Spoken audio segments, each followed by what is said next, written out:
जो आज तक कभी नहीं हुआ वो अब हो रहा है। मुख्य चुनाव आयोग के खिलाफ सड़क पर उतरी एक मुख्यमंत्री, हाँ ममता बनर्जी, वो महिला जो राजनीति में सत्ता की ऊंचाइयों पर भी सादगी से चप्पल पहनती हैं, और वही ममता बनर्जी चुनाव आयोग के खिलाफ मोर्चा खोले हुए हैं सड़क पर।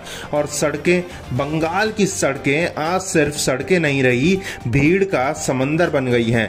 तो दोस्तों ये तस्वीरें आज की हैं, कुछ ही घंटे पहले की। पश्चिम बंगाल की मुख्यमंत्री ममता बनर्जी, उनके भतीजे अभिषेक बनर्जी, तृणमूल कांग्रेस के सांसद, विधायक, नेता सब सड़क पर हैं। 4 किलोमीटर लंबा पैदल मार्च शांतिपूर्ण, अनुशासित और प्रतिनात्मक। यह कोई हिंसक प्रदर्शन नहीं था, एक राजनीतिक संदेश था, हम झुकेंगे नहीं। ममता बनर्जी सबसे आगे अकेले चलती हुई, सूती साड़ी, पैरों में चप्पल, चेहरे पर दृढ़ता, वो चल रही थी और पीछे उनके पूरा बंगाल चल रहा था। यह ममता बनर्जी का सबसे बड़ा पॉलिटिकल टूल माना जाता है, सड़क की राजनीति।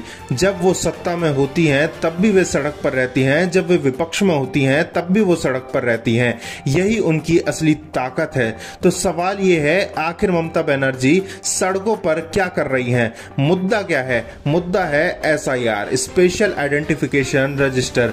आज से यानी 4 नवंबर से 12 राज्यों में यह प्रक्रिया शुरू हो चुकी है। चुनाव आयोग कहता है ये सामान्य प्रक्रिया है डुप्लीकेट और फर्जी वोटर्स को हटाने की, लेकिन ममता बनर्जी कह रही है ये बंगाल की अस्मिता पर हमला है। उनका आरोप है कि SIR बीजेपी का बैकडोर NRC है। वो मानती हैं ये कोशिश है बंगाल के वोटर्स को बांटने की और बंगाली भाषी लोगों को हाशिए पर डालने की। ये वहीं बीजेपी कह रही है ममता को डर है कि SIR के बाद उनका वोट बैंक गायब हो जाएगा। बीजेपी दावा कर रही है कि बंगाल में करीब 1 करोड़ फर्जी वोटर्स हैं, बांग्लादेशी और रोहिंग्या, और ममता ने इन्हें अपने वोटर्स के रूप में बसवाया था। एक तरफ बीजेपी घुसपैठ की बात कर रही है, दूसरी तरफ ममता बंगाल की अस्मिता की, और यही टकराव अब चुनावी मैदान में उतर चुका है। दरअसल ये सिर्फ एक प्रशासनिक प्रक्रिया नहीं है, ये एक राजनीतिक युद्ध का नया फ्रंट खुल चुका है।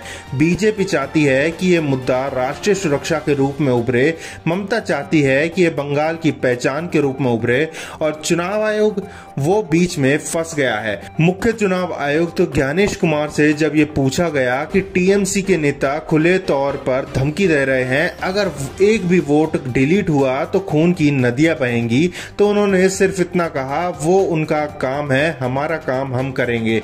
यह बयान छोटा है लेकिन इसके अंदर एक गहरी बेचैनी छिपी है, क्योंकि लोकतंत्र में जब आयोग पर सड़कों से दबाव बनने लगे तो इसका मतलब साफ है कि संस्थान पर भरोसा कमजोर हो रहा है। अब सिर्फ बंगाल ही नहीं, दक्षिण में तमिलनाडु के मुख्यमंत्री MK स्टालिन भी इस मुद्दे को लेकर सड़क पर उतर चुके हैं। उन्होंने 44 पार्टियों की बैठक बुलाई, जिसमें कांग्रेस, आम आदमी पार्टी, लेफ्ट सब एक सुर में बोले, हम SIR के खिलाफ सुप्रीम कोर्ट जाएंगे। स्टालिन का आरोप है बीजेपी तमिलनाडु की डेमोग्राफी बदलना चाहती है, बाहरी राज्यों के वोटर एड्स करवाकर, और यही आरोप ममता बनर्जी लगा रही हैं। राहुल गांधी महाराष्ट्र में यही कह चुके हैं। मतलब साफ है, SIR अब सिर्फ एक सूची नहीं, एक राजनीतिक हथियार बन चुका है। तो दोस्तों सवाल सिर्फ इतना नहीं कि SIR सही है या गलत, सवाल ये है क्या हमारे लोकतंत्र की संस्थाएं आज भी इतनी मजबूत हैं कि सड़कों के शोर के बावजूद निष्पक्ष तौर से ये काम कर सकेंगी या फिर नहीं, या फिर अब सड़कों पर ही तय होगा कौन सच्चा है कौन झूठा। जो भी हो, इतना तय है 2025 का चुनाव सिर्फ वोट का नहीं, भरोसे का भी इम्तिहान होने वाला है।